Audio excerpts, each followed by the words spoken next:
Hello and welcome to Achievers hi dear learners of IGNOU MS psychology. MPCE 046 की classes चल रही हैं। Applied positive psychology को easy note से हम कवर कर रहे हैं। सभी इंपॉर्टेंट टॉपिक्स को हमने अभी तक कवर कर लिया है। आज का जो वीडियो है इस सीरीज का लास्ट वीडियो है, 10th वीडियो है, जिसमें हम 29 ऑनवर्ड्स कुछ टॉपिक को लेंगे। फ्लो एक टॉपिक है जो काफी ज्यादा पूछे जाने के चांसेस भी हैं, और ये टॉपिक ईजी है, सिंपल है, आपको समझ में आना चाहिए, क्योंकि ये टर्मिनोलॉजी भी कई जगह पर आपने यूज होती हुई देखी है। तो आपको पता होना चाहिए कि फ्लो होता क्या है। इसको पढ़ेंगे, इसके साथ ही कुछ और टॉपिक्स को पढ़ेंगे जो किसी कैटेगरी में फॉल नहीं हो रहे थे, उन्हें मैंने अदर्स में करके रख दिया है, मिसलेनियस। सभी टॉपिक्स जो हैं वो डिफरेंट डिफरेंट कैटेगरीज से हैं, तो उन्हें हमने लिया है। फिलहाल हम बिना किसी डिले के आज की वीडियो की शुरुआत करते हैं, क्योंकि 5 टॉपिक्स हमें कवर करने हैं, अबाउट 10-11 पेजेस हमें कवर करने हैं इस पीडीएफ के। तो सबसे पहले अंडरस्टैंड करेंगे कंपोनेंट्स ऑफ फ्लो एक्सपीरियंस को। The concept of flow often referred to as being in the zone. Flow का मतलब होता है बहाव, अगर हम प्योर हिंदी में समझे तो बहाव किसी चीज का। बिल्कुल उसी तरीके से हम किसी भी सिचुएशन में कितना फुल्ली प्रेजेंट है, वही हमारा फ्लो होता है। और हम फ्लो एक्सपीरियंस करते हैं सिचुएशन में होने पर, तो उसी को हम फ्लो एक्सपीरियंस का नाम देते हैं as being in the zone. This was popularized by psychologist Mihaly चिक्सिनमिहाई।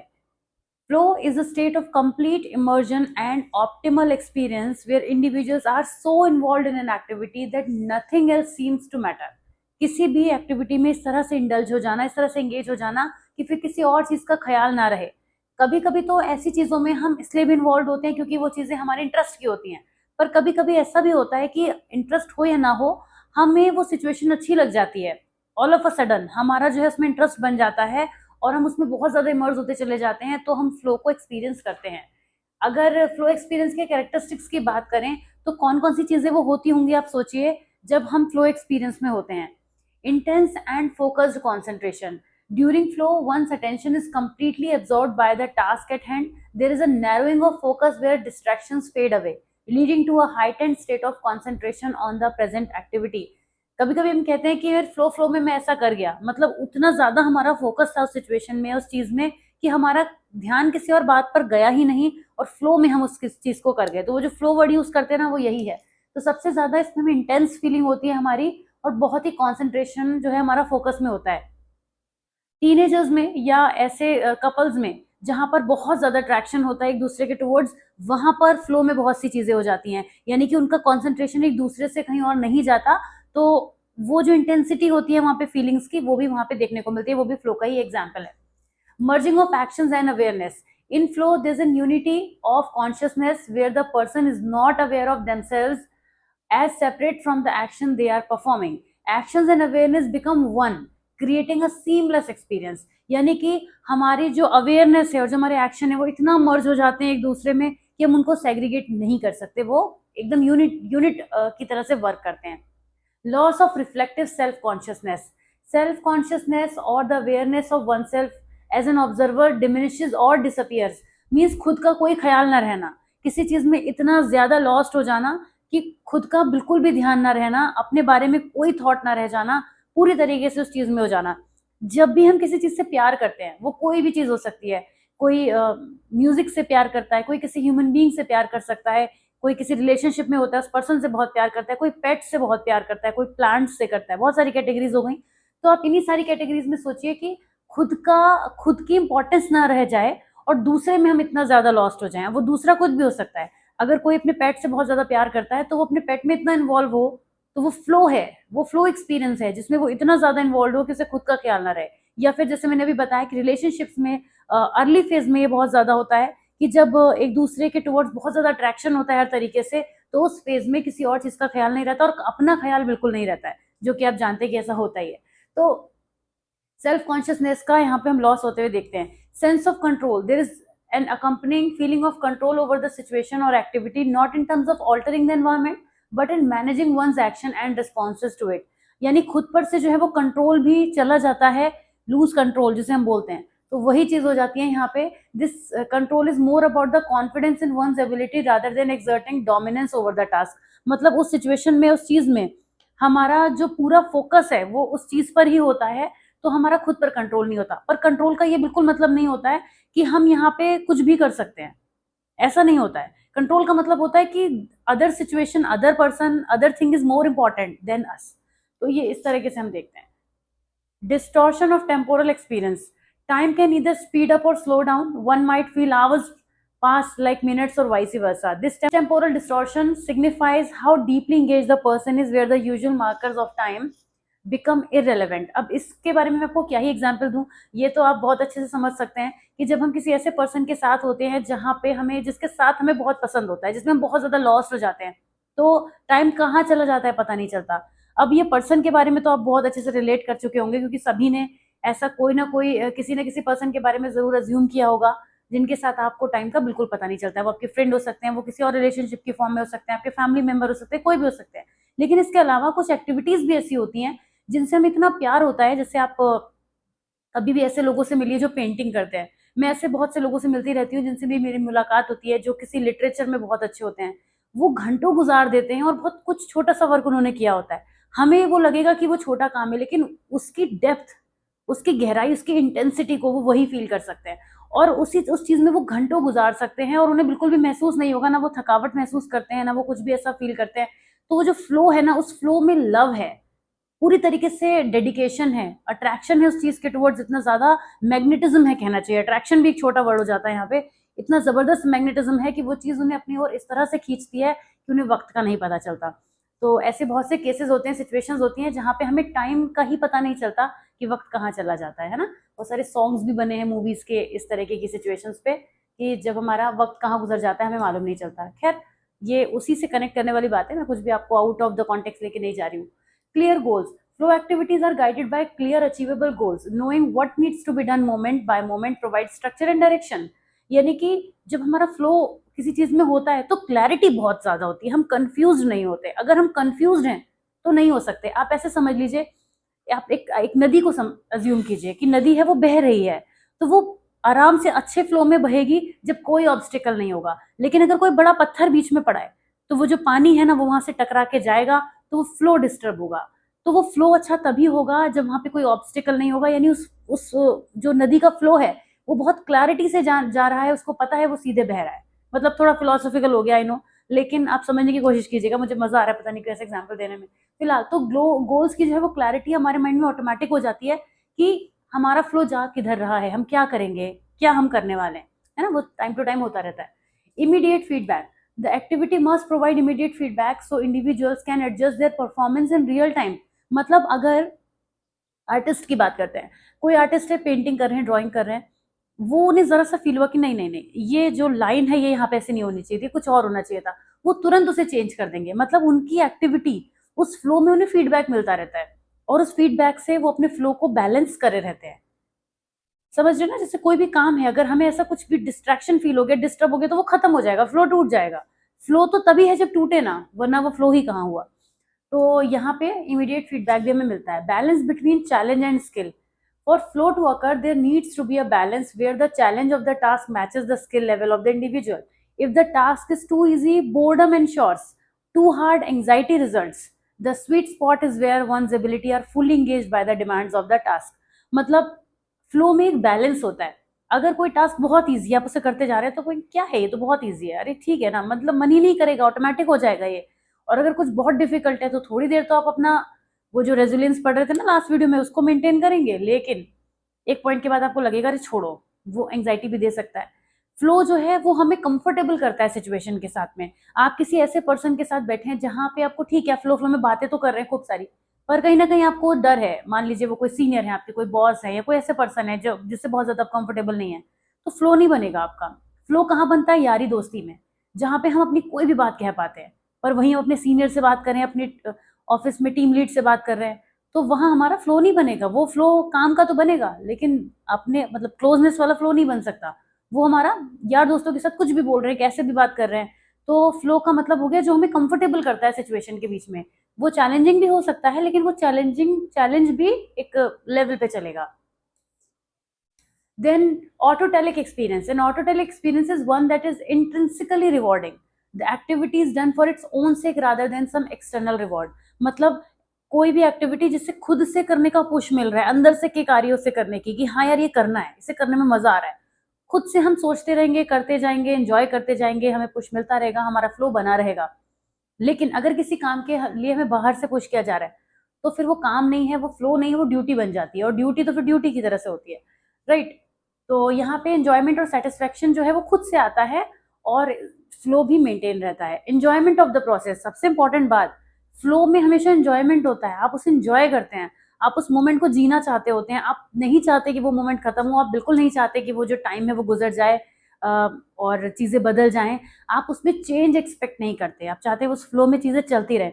कभी ऐसा हुआ होगा आपके साथ, 100% हुआ होगा, इस एग्जाम्पल के लिए तो मैं बिल्कुल श्योर हूँ कि आप अपनी कोई ऐसी बातें किसी पर्सन से करने लगे होंगे जो आपने प्लानिंग करके नहीं करी होंगी, वो फ्लो में हुई होंगी, फिर आपने ये चाहा होगा ये फ्लो ब्रेक ना हो, आपको उस जगह से किसी वजह से उठना पड़ गया होगा, वो आपका वर्क प्लेस हो सकता है, कोई पार्क हो सकता है, कोई दोस्त की पार्टी हो सकती है, किसी के संग वाइब्स मैच हो गई, फिर बातें कर रहे हैं, फिर आप चाह रहे नहीं नहीं ये टूटे ना, ये तो इवेंट बढ़ता जा रहा है, फिर थोड़ी देर में खत्म हो जाएगा, फिर हमारा जो कम्युनिकेशन है वो ब्रेक हो जाएगा, आप नहीं चाहते कि वो खत्म हो, तो वो चीज़ आपको इंजॉयमेंट देती है, खुशी देती है, और बहुत सारी चीज़ें आप विजुअलाइज भी कर रहे हैं, आई नो। तो एंजॉयमेंट इस प्रोसेस में हमें बहुत ज़्यादा मिलता है, मतलब प्रोसेस में मिलता है, आउटकम से ज़्यादा हमें प्रोसेस में मिलता है, और हम एंजॉय भी प्रोसेस को ही कर रहे होते हैं, आउटकम का सोचते ही नहीं, आउटकम तक हम जाना ही नहीं चाहते हैं, हम तो चाहते हैं कि प्रोसेस चलता रहे, बना रहे, मजा आता रहे। खैर, I am too much into this flow right now कि मुझे बहुत मजा आ रहा है, और मेरा बिल्कुल दिल नहीं चाह रहा है कि टॉपिक खत्म हो फ्लो का। तो ये भी एक एग्जाम्पल है कि मैं इस फ्लो के फ्लो में बने रहना चाहती हूँ, मीन्स मुझे मजा आ रहा है एग्जाम्पल्स देने में, मुझे मजा आ रहा है विजुअलाइजेशन करने में, क्रिएटिव विजुअलाइजेशन हो रहा है मेरा फ्री में यहाँ पे। तो ठीक है, जैसे मैं हमेशा कहती हूँ कि मुझे पॉजिटिव साइकोलॉजी पढ़ाते हुए बड़ा अच्छा लगता है, मजा आता है, पॉजिटिविटी फील होती है, तो वही कनेक्टिविटी अपने आप बिल्ड होने लगती है, एग्जाम्पल्स अपने आप आने लगते हैं माइंड में। ठीक। अच्छा, अब आ जाते हैं main ideas of Patanjali's Yoga Sutra. कुछ चीजें रेक्टिफिकेशन वाली आ गई हैं, मजे मजे करते करते अब हम थोड़ा सा ऐसे टॉपिक पे आ गए जिसको हम पढ़ेंगे फिलहाल। Patanjali's Yoga Sutra is one of the foundational text of yoga philosophy, providing a framework for understanding and practising yoga. आगे बढ़ने से पहले एक चीज बता दूं, योगा, मेडिटेशन, इससे रिलेटेड एक क्वेश्चन जरूर आता है, काफी मैंने यहाँ पे कनेक्ट भी किए हैं टॉपिक, तो जरूर पढ़ लीजिएगा। संस्कृत में लिखा गया है, इट कंसिस्ट ऑफ 196 aphorism और sutras that outline the part to spiritual liberation through yoga. 8 limbs of yoga, Ashtanga yoga जिसे हम कहते हैं। Patanjali describes an 8-fold path to achieve self realization, जिसमें यम, नियम, आसन, जिनको आप इंग्लिश में मॉरल रिस्ट्रेंट्स कहते हैं, ऑब्जर्वेंसेस कहते हैं, पॉस्चर कहते हैं, इनके अंदर कैटेगरीज आती हैं कि ethical standard and sense of integrity, यानी कि non violence, truthfulness, non stealing. Hindi में जो है ना, आपने शायद कभी सुने भी होंगे, अहिंसा, सत्य, अस्तेय, ब्रह्मचर्य एंड अपरिग्रह। अब इतना हिंदी तो आपको याद रह नहीं जाएगी, और ना ही इनके बारे में ज्यादा सोचिए, अगर आप इंग्लिश में याद रख पाते हैं तो बहुत अच्छी बात है। ये कुछ मॉरल रिस्ट्रेंट्स होते हैं। देन ऑब्जर्वेंसेस, यानी कि हम कितनी ड्यूटी के साथ रहते हैं, कितना प्योरिटी के साथ रहते हैं, कितना हमारे अंदर सेटिस्फेक्शन रहता है, कितना सेल्फ स्टडी में हम इन्वॉल्व रहते हैं, ये सब चीजें इसके अष्टांग सूत्र में आती हैं। आसना, यानी physical practice of yoga postures to enable one to sit in meditation comfortably for extended periods, यानी कि आसन को सिखाया जाता है जिसकी हेल्प से हम एक डिसिप्लिन भी होते हैं कि हाँ, हमें इस पोस्चर में बैठना है।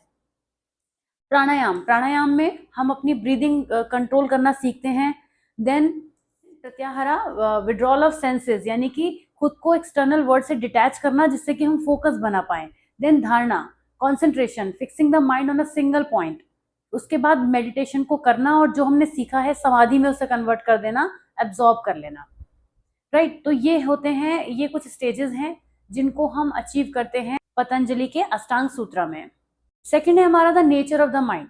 ये इसका मेन कॉन्सेप्ट है कि पतंजलि जो है वो ये भी डिस्कस करती है कि जो माइंड होता है वो कैसे डिफरेंट स्टेट्स में होता है, और कैसे जो योगा होता है वो माइंड के डिफरेंट फ्लक्चुएशंस को कंट्रोल कर सकता है।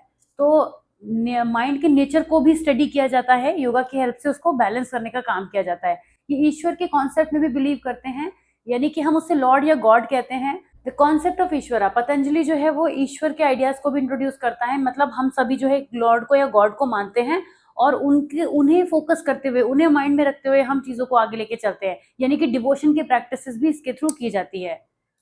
इसके अलावा कई सारे एफिलिक्शंस भी होते हैं जिनको माना गया है कि जो हमारे सेल्फ रियलाइजेशन में ऑब्स्टिकल का काम करते हैं। किसी पर्सन के अंदर इग्नोरेंस, ईगोइज्म होना, अटैचमेंट होना, अवर्जन होना, दूसरों के प्रति द्वेष की भावना, कंपटीशन, फियर ऑफ डेथ होना, ये सारे जो ऑब्स्टिकल्स होते हैं वो किसी भी पर्सन को सेल्फ रियलाइजेशन तक नहीं पहुंचने देते, तो इनसे पर्सन को दूर होना जरूरी है। ये भी हम योगा में सीखते हैं। समाधि और लिबरेशन हमें ये बताती है कि कैसे हम मुक्ति पा सकते हैं। जब हम किसी चीज से खुद को फ्री करते हैं तो हम बहुत ज्यादा फ्री फील करते हैं। तो ये चीज़ हमें यही बताती है, ये हमारे लाइफ और डेथ की जो साइकिल है उसको भी हमें एक्सप्लेन करती है। Practice and detachment. Patanjali emphasized that yoga practice and detachment are essential for achieving the goal of yoga. यानी कि यहाँ पे हमें डिटैचमेंट की प्रैक्टिसेस भी करनी होती है कि हम किसी भी चीज़ से जुड़े नहीं रह सकते। हम जब रेगुलर प्रैक्टिसेस करते हैं तो हम अंडरस्टैंड कर पाते हैं कि जो वर्ल्डली अट्रैक्शन है उससे हम खुद को कैसे दूर कर सकते हैं। तो ये सब आइडियाज़ हैं जिनको जो हमारे सिस्टमेटिक अप्रोच क्रिएट करते हैं, जिससे हम स्पिरिचुअल ग्रोथ ऑब्टेन कर पाते हैं, सेल्फ रियलाइजेशन होता है और फ्रीडम हमें मिलती है, सफरिंग गाइडेंस एंड जितने भी हमारे फिजिकल इश्यूज होते हैं उनसे भी हमें हेल्प मिलती है। नेक्स्ट टॉपिक है हमारा Snyder's model of hope and its benefits. Snyder का जो होप का मॉडल है वो हमें ये चीज बताता है कि जो भी लोग होपफुल रहते हैं, होपफुल होना अपने आप में एक पॉजिटिविटी को दिखाता है कि जब हम किसी भी चीज को लेके होपफुल रहते हैं तो हमारा जो पाथ है उस पर हम चलने की कोशिश करते हैं और अल्टीमेटली हम किसी गोल को एक्वायर करते हैं। इसके 3 कंपोनेंट्स भी होते हैं, गोल्स, पाथवेज एंड एजेंसी। तीनों को भी अंडरस्टैंड करेंगे। ये तीनों पॉइंटर्स याद रखिएगा क्योंकि ये साइंडर्स की होप थ्योरी में बहुत ही इंपॉर्टेंट कंट्रीब्यूट करते हैं। Snyder's hope theory developed by psychologist C.S. Snyder is a cognitive framework that defines hope as a dynamic motivational system. मतलब जब हम होपफुल रहते हैं तो मोटिवेटेड रहते हैं, कुछ करना चाहते होते हैं, होप है हमें किसी चीज की तो कुछ अच्छा ही सोच रहे हैं, हम कुछ पॉजिटिव सेंस में सोच रहे हैं। तो इसीलिए ये कॉग्निटिव फ्रेमवर्क है क्योंकि हमारे थॉट के साथ ये कनेक्ट होकर वर्क करता है। इसके 3 कंपोनेंट्स है, गोल, पाथवे एंड एजेंसी। गोल मतलब जो होप होती है वो हमेशा गोल के साथ चलती है, गोल से शुरू होती है बल्कि ये कहेंगे, क्योंकि हम जो होप करें, जिस चीज के लिए हम होपफुल हैं, आप कुछ करना चाहते हैं लाइफ में तो आप होपफुल है ना ऑब्वियसली उसके लिए, तो उसको आप करना चाहेंगे तो वो पहली आपके लिए कंपोनेंट हो गया, यानी वो आपका गोल जो है वही आपको पहले होप क्रिएट करके देगा। पाथवे का मतलब हो गया कि जो भी आपका गोल है लाइफ का उसके रास्ते पर आप चलेंगे, जब तक चलेंगे नहीं तब तक वहां तक पहुंचेंगे कैसे। उसके बाद एजेंसी का मतलब होता है कि वो किसी भी तरीके का मोटिवेशन, चाहे वो इंट्रिंसिक हो एक्सट्रिंसिक हो, जो आपको इस रास्ते पर चलने के लिए मोटिवेट करता है, प्रेरित करता है। तो ये जो मॉडल है वो काफी ज्यादा एक साइकोलॉजिकल एप्लीकेशन की तरह यूज होता है किसी भी ह्यूमन की वेलबींग के लिए, रेजिलियंस के लिए, अचीवमेंट के लिए। जैसे कोई स्टूडेंट है वो कुछ बनना चाहता है तो उसको हम सबसे पहले सिखाते हैं कि पहले तो आप होपफुल रहो, ऑप्टिमिस्टिक रहो कि आप ऐसा कर लोगे। तो अब आपको आपका जो गोल है, विजन है, वो थोड़ा क्लैरिटी से दिखना शुरू होगा कि आपको करना क्या है। तो गोल को लेके जब आपको क्लैरिटी मिलेगी तभी आप उसके रास्ते पे चलोगे और साथ ही साथ आपको मोटिवेटेड भी रहना है। जो इसके कंपोनेंट्स आइए उनके बारे में और बात करते हैं, यानी कि हमारे क्या डिजायर्ड आउटकम्स हैं वो हमारे गोल्स होते हैं। Hope begins with setting clear meaningful goals. These can be short term, long term, किसी भी तरीके के हो, लेकिन वो स्पेसिफिक हो और अटेनेबल होने चाहिए। किसी ऐसी चीज के लिए होपफुल हो जाना जो नेक्स्ट टू इम्पॉसिबल है, फिर उस बात का कोई मतलब नहीं बनता, राइट। तो वो साइंडर्स की थ्योरी भी उसको जस्टिफाई नहीं कर पाएगी। Goals act as the anchor for hope, providing direction and purpose. फिर पाथवे, हम उस रास्ते की बात करेंगे, उस प्लानिंग्स की बात करेंगे जिससे उन गोल्स को हम मीट कर पाए। Pathways refer to the ability to generate multiple routes to achieve a goal. High hope individuals can envision alternative paths when faced with obstacles, fostering adaptability and problem solving skill. तो जो भी हमारी planning होगी वो इतनी अच्छी होनी चाहिए कि जब हम उस पाथ पे चलें तो वो जो हम होप मेंटेन करके चल रहे हैं ना, वो भी उसके साथ अलाइंड रहे। एजेंसी, ये एजेंसी का मतलब होता है वो कोई भी गोल डायरेक्टेड एनर्जी जो एक मोटिवेशन का काम करती है। The belief in one's capacity, कुछ भी हो सकता है वो, ये हमारी सेल्फ एफिकेसी हो सकती है, डिटर्मिनेशन हो सकता है, या फिर हमारी अपना इवैल्यूएशन हो सकता है कि हमें क्या लग रहा है, हम क्या कर सकते हैं। तो जो भी हमारा बिलीफ है अपने बारे में वो एजेंसी की तरह वर्क करता है। इस थ्योरी के बेनिफिट्स ये हैं कि इससे हमारी एक तो मेंटल हेल्थ इंप्रूव होती है, फिजिकल हेल्थ भी इंप्रूव होती है। जब हम होपफुल रहते हैं, पॉजिटिव रहते हैं, तो जाहिर सी बात है हम चीजों को ऑप्टिमिस्टिक वे में देखने लगते हैं और ऑप्टिमिस्टिक वे में देखने की वजह से हमें उसके बेनिफिट मिलने शुरू हो जाते हैं। होप रहेगी तो नेगेटिव साइकोलॉजिकल स्टेट जो है वो डिमिनिश होंगी और पॉजिटिविटी इंक्रीज होगी। जब ऑप्टिमिज्म रहेगा तो फिजिकल हेल्थ भी इंप्रूव होगी, हम हेल्दी बिहेवियर्स में इन्वॉल्व हो पाएंगे, हम अच्छी चीजों को करना चाह रहे हैं तो हम अच्छी चीजें तो करेंगे ना, ये वाली बात हो गई। फिर हमारी इससे एकेडमिक और प्रोफेशनल सक्सेस भी हो सकती है। जब होप की जो थ्योरी होती है इसको अप्लाई किया जाता है स्टूडेंट्स पर, वर्क प्लेस पर, तो हमें वहां पे अच्छे रिजल्ट देखने को मिलते हैं। इसी के साथ हम हमारी कोपिंग स्ट्रेंथ भी बेटर होती जाती है, डिफिकल्ट सिचुएशन में हम बेहतर तरीके से कोप कर पाते हैं। इससे हमारे रिलेशनशिप भी स्ट्रेंथन होते हैं, यानी कि जिन सोशल इंटरेक्शन के थ्रू हम आते हैं वहां पे चीजें बेहतर हमें होती दिखती हैं। गोल अटेनमेंट एंड लाइफ सेटिस्फेक्शन, जब हम गोल को एक्वायर करते हैं तो लाइफ सेटिस्फेक्शन भी हमें फील होता है कि हाँ, जो भी हम काम करना चाह रहे थे वो हम कर पा रहे हैं, और हम स्ट्रेस के अगेंस्ट रेजिलियंस भी बिल्ड कर पाते हैं। प्रैक्टिकल इम्प्लीकेशन की बात करें तो साइंडर की जो होप थ्योरी है वो बहुत सारी थेरेप्यूटिक सेटिंग में यूज होती है। आप नॉर्मल टॉक थेरेपी में भी इस थ्योरी को यूज करते हुए लोगों को देखेंगे। इसके अलावा एजुकेशन एंड वर्क प्लेसेस में यूज होती है। गोल सेटिंग एक्सरसाइजेज होती हैं कई सारे, वहां पे एज एन इंटरवेंशन यूज किया जाता है। तो बहुत तरीके से साइंडर की होप थ्योरी का हम यूज करते हैं, और हम नॉर्मली भी इसको यूज करते हैं। मतलब आप दूसरों को होप देते हैं, अरे सब अच्छा हो जाएगा, डोंट वरी, तो आप अपनी चीजों को बेहतर करने की कोशिश करो, तो किसी को होप देना भी इसमें आता है। नेक्स्ट टॉपिक है हमारा Indian and western psychological perspective with highlights of की फीचर्स। आज आप देख ही रहे हैं कि जो टॉपिक है वो एक दूसरे से बिल्कुल भी कहीं भी किसी कैटेगरी में मैच नहीं होते हैं, और ये कहीं भी मैच नहीं हो रहे थे, इसलिए ने अदर्स की कैटेगरी में मैंने डाला। फिलहाल the field of psychology while universal in its pursuit of understanding human behaviour and mental processes has distinct cultural nuances shaped by historical, philosophical and societal context.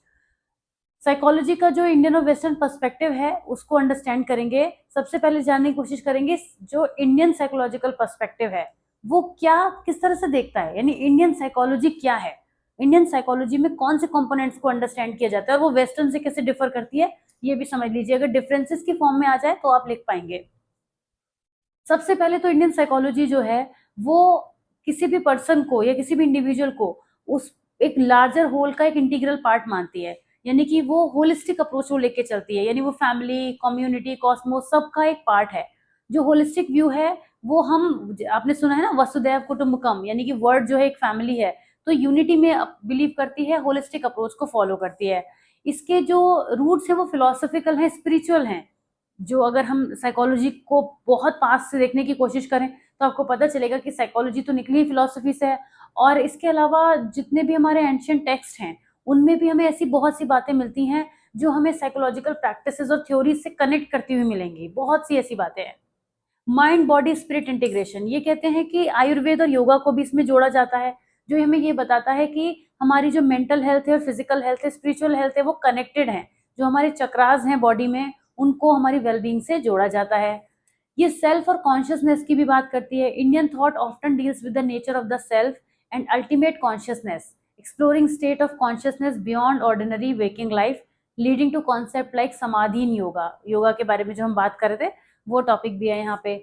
ये बैलेंस पे फोकस करती है, life को एक बैलेंस की तरफ से देखती है, यानी कि जितने भी हमारे अंदर गुण हैं, जितने भी हमारे एलिमेंट्स हैं, दोष हैं हमारे अंदर, वो सबका एक बैलेंस है हमारी पर्सनैलिटी, वो इस तरीके से भी साइकोलॉजी देखती है। इसके अलावा एक कलेक्टिविज्म की बात करती है। ये कहती है कि इंडिविजुअल अपने आप में तो जो है वो है ही है, लेकिन जब वो लोगों के साथ जुड़ता है तो एक कलेक्टिविस्ट अप्रोच को भी ये फॉलो करती है। थेराप्यूटिक प्रैक्टिसेस को इंपॉर्टेंट मानती है, यानी कि इसमें जो टेक्निक्स हैं वो पहले मेडिटेशन, योगा, प्राणायाम, इनको पहले इंपॉर्टेंस देती है, रादर देन आपकी सीबीटी हो गया या कोई और टेक्निक हो गई, कोई भी तरह की थेरेपी हो गई, उससे कहीं ऊपर ये इन चीजों को मानती है जो हमारे इंडियन रूट्स में है, फिलोसफिकल रूट्स में से भी निकलती है। वेस्टर्न साइकोलॉजिकल पर्सपेक्टिव बहुत ज्यादा साइंटिफिक है। ये जो है इसके जो रिसर्चेज हैं, साइंटिफिक मेथड्स हैं, क्वांटिटेटिव एनालिसिस हैं, इस पर ये फोकस करता है और ये मानता है कि जो रिप्रोड्यूसिबिलिटी है और एविडेंस बेस्ड प्रैक्टिसेस हैं उससे ही साइकोलॉजी निकली है। ये इंडिविजुअलिज्म में ज्यादा फोकस करता है, जैसे मैस्लो की हायरार्की ऑफ नीड्स है, वो ये चीज बताती है कि सेल्फ पे ज्यादा वर्क होना चाहिए, सेल्फ एक्चुअलाइजेशन को अचीव करना है, पर्सनल नीड्स, पर्सनल गोल। तो इंडिविजुअलिस्टिक अप्रोच को ये ज्यादा फॉलो करती है, जबकि वहां पे हम देखते हैं कलेक्टिविस्टिक अप्रोच को फॉलो करती है। Cognitive and behavior focus, major schools like cognitive behavior therapy and behaviorism focus on observable behavior and integral internal cognitive processes, यानी कि यहाँ पे जो हमारे कॉग्निटिव फोकसेस हैं, बिहेवियरल फोकसेस हैं, उन पर ज्यादा फोकस किया जाता है। जो हमारा बिहेवियर है वो मैलएडेप्टिव बिहेवियर से कैसे थॉट पैटर्न को हम आइडेंटिफाई कर सकते हैं, आपस में जो रिलेशनशिप है हमारे थॉट और बिहेवियर का, उसे स्टडी किया जाता है। साइको एनालिटिकल थ्योरी भी इसी में स्टडी की जाती है, ये इंडियन कॉन्टेक्स्ट की नहीं है, जितनी चीजें आपने पढ़ी हैं। जो भी मेंटल हेल्थ के पैथोजेनलाइजेशन है, यानी कि कैसे कैसे डीएसएम में हमने कन्वर्ट किया है, कैसे जो आईसीडी की हेल्प से हम जो इसको स्टडी करते हैं, वो ये सब समझा जाता है। डेवलपमेंटल साइकोलॉजी, पियाजे, एरिक्सन, जितने भी लोग हैं जिन्होंने डेवलपमेंट पर वर्क किया है, ये सब वेस्टर्न का वर्क है। जितने भी डाइवर्स स्कूल ऑफ थॉट हैं वो भी वेस्टर्न से आए हैं, कुछ भी इंडियन में से नहीं है यहाँ पे। और जितनी भी थेराप्यूटिक प्रोसेसेस हैं, जो भी जितनी भी अप्रोचेस हैं साइकोलॉजी की, वो भी इसी का पार्ट है। अगर कंपेयर करें तो कल्चरल लेवल पर देखें तो इंडियन साइकोलॉजी कल्चर में, स्पिरिचुअल में, फिलोसफिकल ट्रेडिशन में ज़्यादा रूटेड है, जबकि वेस्टर्न साइकोलॉजी जो है वो कल्चरली न्यूट्रल है, वो यूनिवर्सल बिहेवियर की बात करती है, साइंटिफिक इंक्वायरी में ज़्यादा बिलीव करती है। सेल्फ के अप्रोच से देखें तो इंडियन साइकोलॉजी जो है वो सेल्फ को एक बड़ी कम्युनिटी का एक छोटा सा पार्ट मानती है, लेकिन जो वेस्टर्न अप्रोच है वो कहती है कि इंडिविजुअल भी बहुत इंपॉर्टेंट है। थेराप्यूटिक गोल्स की बात करें तो ये उन्हीं इंडियन कॉन्टेक्स्ट में वो सभी थेराप्यूटिक गोल इंपॉर्टेंट हैं जो किसी भी पर्सन को उसके सेल्फ के लिए वर्क करते हैं या फिर जो हमारे फिलोसफिकल रूट से निकले हैं। लेकिन यहाँ पर जितनी भी थेरेपीज बनाई गई हैं उनका यूज हम होते हुए देखते हैं। ठीक, लास्ट टॉपिक में हम आ जाते हैं self concept and difference between self esteem and self efficacy. एक तरीके से हम यहाँ 3 टॉपिक कवर कर रहे हैं। सेल्फ कॉन्सेप्ट क्या होता है, सेल्फ एस्टीम क्या होता है, सेल्फ एफिकेसी क्या होता है। आपको मेजरली इन तीनों को समझना है। डिफरेंसेस की बात तो बात की है, डिफरेंसेस तो किसी के भी बीच में आ सकते हैं। पहले समझ लीजिए सेल्फ कॉन्सेप्ट। सेल्फ कॉन्सेप्ट का मतलब होता है, जैसे आप कहते हैं कि आपको इस चैप्टर का कॉन्सेप्ट क्लियर हो गया, मतलब आपने उसके बारे में एक थॉट बना लिया कि हाँ या तो ये मुझे समझ में आ गया है या समझ में नहीं आया है। बिल्कुल उसी तरीके से या तो आप खुद को समझ जाते हैं या बिल्कुल नहीं समझ पाते हैं, वही सेल्फ कॉन्सेप्ट है। अगर आपसे पूछा जाए आप खुद को क्या समझते हैं, कैसा समझते हैं, तो आप अपने बारे में ओवरऑल एक पॉजिटिव या नेगेटिव व्यू रखते हैं।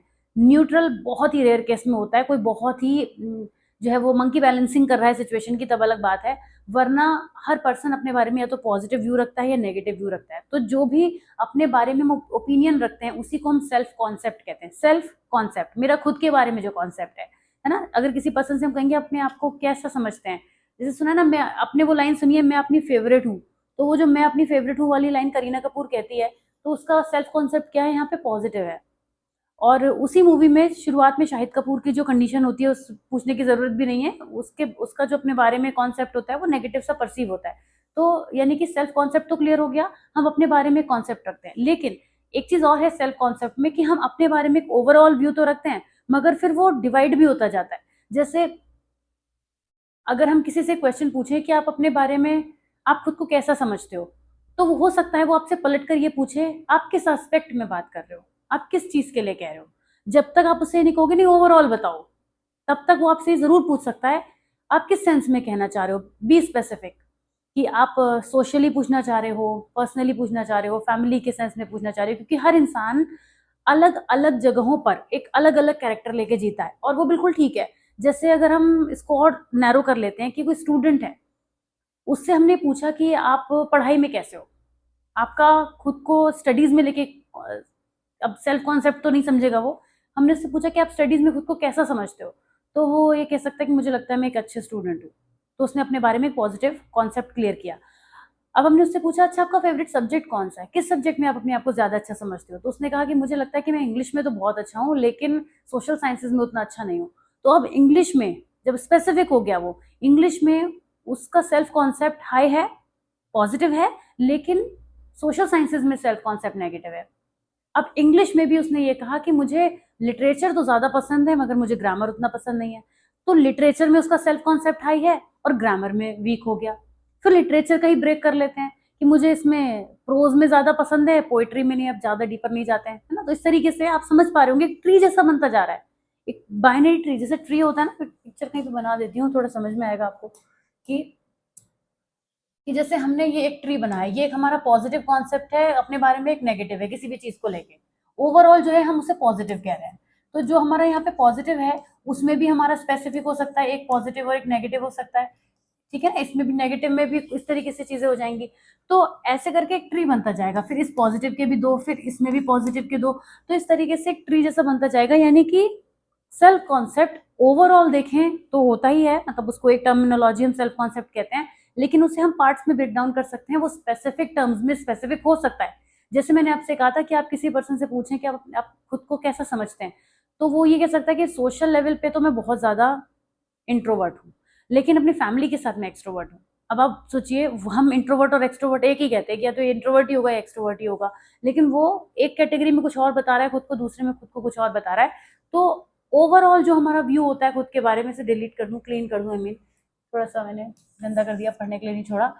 तो जो पर्सन का अपने बारे में व्यू होता है, बिलीफ्स का कलेक्शन होता है, परसेप्शन अपने बारे में जो वो होल्ड करता है, उसी को हम सेल्फ कॉन्सेप्ट कहते हैं। It is an over arching views of one who, one is encompasses various dimension. बहुत सारी चीजें उसमें इंक्लूड होंगी। वो अपनी आइडेंटिटी को इंक्लूड कर सकता है, सेल्फ नॉलेज को भी इसमें इंक्लूड कर सकता है, खुद अपनी नॉलेज के बेसिस पर भी अपना इवैल्यूएशन कर सकता है, और अपना इवैल्यूएशन अपने एट्रीब्यूट्स के बेसिस पर भी कर सकता है, अपनी कैरेक्टरिस्टिक्स के बेसिस पे भी कर सकता है। बहुत सारी चीजों को वो सेल्फ कॉन्सेप्ट में इंक्लूड करेगा, केवल यही 3 चीजें नहीं है। सेल्फ कॉन्सेप्ट जो होता है वो हमारे इंटरनल रिफ्लेक्शन से रिफ्लेक्ट होता है। मतलब मैं अंदर से क्या महसूस करती हूँ अपने बारे में, किसी भी चीज को लेके, किसी भी चीज में मेरा अपना जो परसेप्शन बन रहा है, उसके बेसिस पर मैं बताऊंगी कि मेरा जो है वो सेल्फ कॉन्सेप्ट क्या है। अब सेल्फ एस्टीम और सेल्फ एफिकेसी को भी समझ लेते हैं। बहुत ही आसान है दोनों टर्म। एस्टीम की जब हम बात करते हैं तो एस्टिमेशन, वैल्यू जजमेंट, आप खुद को कैसा जजमेंट करते हैं, आपको क्या लगता है आप क्या चीज कर सकते हैं क्या नहीं। एफिकेसी में आप अपनी एफिशिएंसी की बात करते हैं, यानी आपकी कैपेबिलिटीज की बात हो जाती है। सेल्फ एस्टीम में क्या होता है कि हम अपना एस्टिमेशन तो करते हैं, लेकिन वो सिर्फ खुद के व्यू से नहीं होता। हर पर्सन ये जानता है कि उसे दूसरा पर्सन या दूसरे लोग उसके आसपास के किस तरह से परसीव करते हैं, तो उससे भी वो अपने बारे में एक एस्टिमेशन करता है। और एफिकेसी में उसकी टोटल तरीके से एफिशिएंसी की बात होती है, क्या करने की योग्यता है। जैसे हमने किसी पर्सन से कहा कि तुम इस पर्टिकुलर स्किल को सीख लो और उसके बाद तुम्हें जो है बहुत अच्छी अर्निंग की अपॉर्चुनिटी मिल जाएंगी, तो उस पर्सन का रिप्लाई आया कि नहीं, मुझे नहीं लगता कि मैं ये कर पाऊंगा। मतलब वो पर्सन उस पर्टिकुलर चीज में उसकी सेल्फ एफिकेसी लो है, खुद को वो उतना एफिशिएंट नहीं मान रहा है कि वो ये काम कर सकता है या उसको पहले से आता है, तो ये सेल्फ एफिकेसी हो जाती है। एस्टीम भी, ये दोनों मैच करती है बहुत ज्यादा, ऐसा लगता है कंफ्यूजन होता है इन्हें देख के, लेकिन आपको फोकस करना होगा सिर्फ एस्टिमेशन और एफिशिएंसी पर। एस्टिमेशन और एफिशिएंसी दोनों अलग अलग वर्ड हो जाते हैं। आइए डिटेल में समझते हैं। सेल्फ कॉन्सेप्ट के ही कंपोनेंट हैं, लेकिन ये डिफरेंट एस्पेक्ट पे बात करते हैं। सेल्फ एस्टीम की बात करें तो ये इवैल्यूएशन है, सेल्फ कॉन्सेप्ट का इवैल्यूएशन है, जब आप खुद को कैसा इवैल्यूएट करते हैं। अभी हमने बात की थी सेल्फ कॉन्सेप्ट की, तो वो पॉजिटिव या नेगेटिव होता है, लेकिन जो सेल्फ एस्टिमेशन होता है वो हाई या लो होता है। आप खुद को कैसे एस्टिमेट करते हैं किसी भी चीज के लिए, तो अपना जो एस्टिमेशन होगा वो आप हाई या लो, कैसी वर्थ अपनी या कैसी वैल्यू फील करते हैं। इसके जो कंपोनेंट्स होते हैं, global self esteem, specific self esteem, and overall sense of self worth और how much one values themselves across different domains of life. Different situations में आप खुद को कैसा एस्टिमेट करते हैं, अपना जजमेंट क्या करते हैं, वो आपका ग्लोबल सेल्फ एस्टीम हो गया। लेकिन किसी स्पेसिफिक एरिया में, जैसे आपने कहा मैं एकेडमिक्स में बहुत अच्छा कर लेता हूँ, मुझे स्पोर्ट्स में हमेशा मेडल मिलते हैं, तो अपना एस्टिमेशन कर रहे हैं आप कि मैं इसको कर पाने के योग्य हूँ, तो वो आपका स्पेसिफिक सेल्फ एस्टीम हो जाएगा। ये इमोशंस को इन्वॉल्व करता है और किसी भी पर्सन के अपने खुद के एक्सेप्टेंस के सेंस से जुड़ा होता है, बिलोंगिंगनेस से, लव से, मतलब खुद से कितना प्यार है हमें, वो चीज हमारे एस्टिमेशन को दिखाती है। Self esteem can fluctuate based on success और फेलियर। मतलब अगर कोई पर्सन लगातार डाउन होता जाए तो उसकी सेल्फ एस्टीम लो होने लगती है, वो ये एस्टिमेट करने लगता है कि मैं कुछ कर नहीं पाऊंगा, मैं लाइफ में कुछ हासिल नहीं कर पाऊंगा, मैं इस लायक ही नहीं हूँ, मुझसे होता ही नहीं है। धीरे धीरे एफिकेसी की तरफ भी पहुंचेगा वो, उसकी सेल्फ एफिकेसी भी इंपैक्ट होगी, लेकिन पहले तो अपना एस्टिमेशन ही उसने लो कर लिया, एफिकेसी तो बात की बात है। Low self esteem might lead to feeling of inadequacy while high self esteem can foster resilience and confidence. जाहिर सी बात है, सेल्फ एस्टीम लो होने पर चीजें नेगेटिव हो जाती हैं। अब एफिकेसी की जब हम बात करते हैं तो अपनी किसी भी एबिलिटी में उन्हें कितना यकीन है, कितना बिलीव है कि वो किसी स्पेसिफिक सिचुएशन में या किसी टास्क को कितना अकम्प्लिश कर पाते हैं, ये ज्यादातर हमें कॉम्पीट करने के सेंस में दिखाता है। मतलब जब एफिशिएंसी की बात आती है तब इसके कंपोनेंट्स हो सकते हैं। ये तो टास्क स्पेसिफिक हो सकता है कि हम किसी काम को बहुत अच्छा कर लेते हैं, किसी को नहीं कर पाते हैं, तो हमारा टास्क स्पेसिफिक हो सकती है एफिशिएंसी। लेवल भी हो सकती है, यानी कि ये स्ट्रॉन्ग या वीक हो सकती है पास्ट एक्सपीरियंसेस के बेसिस पर, तो हम उस अपने लेवल पे खुद को रखते हैं, कहते हैं ना कि मैं इस लेवल तक तो इस काम को कर सकती हूँ, मैं इससे ज्यादा नहीं कर सकती। तो मतलब हम ये मान लेते हैं कि किसी काम को का बेसिक लेवल है, मॉडरेट है, हायर है, एक्स्ट्रा हायर है, हम कहाँ पर एग्जिस्ट कर रहे हैं, हम खुद को कहाँ पे रख पा रहे हैं, तो हम अपनी एफिशिएंसी डिफाइन करते हैं। कोई कहता है कि मैं इंग्लिश तो बोल लेती हूँ काम चलाने लायक, लेकिन मैं बहुत प्रोफिशिएंट नहीं हूँ, तो वो अपनी एफिशिएंसी दिखा रहा है कि मतलब ये स्पीकिंग का जो ट्रेट है मेरे अंदर इस लेवल पर है। वो लेवल आपको नंबर्स में नजर नहीं आएगा, लेकिन आप अंदाजा लगा लेंगे कि पर्सन की सेल्फ एफिकेसी जो है यहाँ पर इस पर्टिकुलर टॉपिक को लेकर लो है। आप समझ गए, है ना। तो ये इस तरीके से हो गई। और टास्क में हो गई कि बिल्कुल एक तरफा चले गए कि या तो मैं इस टास्क को कर सकती हूँ या नहीं कर सकती हूँ, ये वाली बात। इसकी कैरेक्टरिस्टिक्स होती हैं कि ये मोर कॉग्निटिव है इमोशनल से ज्यादा, क्योंकि ये हमारी कैपेबिलिटी की बात आ जाती है, तो माइंड में क्लैरिटी है कि मैं कर सकती हूँ नहीं कर सकती हूँ, कितना कर सकती हूँ, तो एक कॉग्निटिव एक्शन ये बन जाता है। ये हमारे मोटिवेशन को इन्फ्लुएंस करता है, हमारी एक्टिविटीज की चॉइसेस को करता है। मतलब जिस चीज को देखकर हमें लगेगा यार हम तो कर ही नहीं सकते, तो हम उस काम में आगे ही नहीं बढ़ेंगे। जैसे कोई पर्सन जो है वो एक पोइट्री का इवेंट हो रहा है, वो पर्सन जो है वो पोइट्री वगैरह नहीं कर पाता है, उसको इंटरेस्ट नहीं है, आता नहीं है, जो भी है, उसकी सेल्फ एफिकेसी भी लो है इसमें। तो उस पर्सन से कहा जाएगा आइए आइए आपको आके माइक पे आगे आके बोलना है, तो वो पर्सन बोलना चाहेगा, वो वहीं पर रुक जाएगा, यानी कि उसका कॉन्फिडेंस वहां पे काफी कम हो जाएगा और उस एक्टिविटी को चूज ही नहीं करेगा, क्योंकि वो उसे पता है कि वहां पे उसकी सेल्फ एफिकेसी लो है, right. It can be enhance through mastery experiences. हाँ, जो एफिकेसी को इंक्रीज कैसे किया जा सकता है, जब हम किसी भी चीज को लगातार करें तो उस चीज के टुवर्ड्स हमें एफिकेसी हमारी हाई हो जाएगी। हमेशा ध्यान रखिए, ओवरऑल सेल्फ एफिकेसी हम सोचे कि हम सब कुछ कर सकते हैं, अहम ब्रह्मास्मि, ये नहीं हो सकता है ना, किसी भी पर्सन के संग नहीं हो सकता। तो वो किसी न किसी पर्टिकुलर फील्ड में ही अपनी एफिकेसी को दिखाएगा। डिफरेंसेस फिर से और समझ लेते हैं थोड़ा सा कि फोकस है दोनों का डिफरेंट है। जहां पे वो सेल्फ वर्थ के इवैल्यूएशन की बात करता है, वहीं पे सेल्फ एफिकेसी एबिलिटीज या टास्क में हमारी जो योग्यताएं हैं उनको दिखाती है। नेचर की बात करें तो ये काफी ज्यादा इफेक्टिव पार्ट पर वर्क करता है।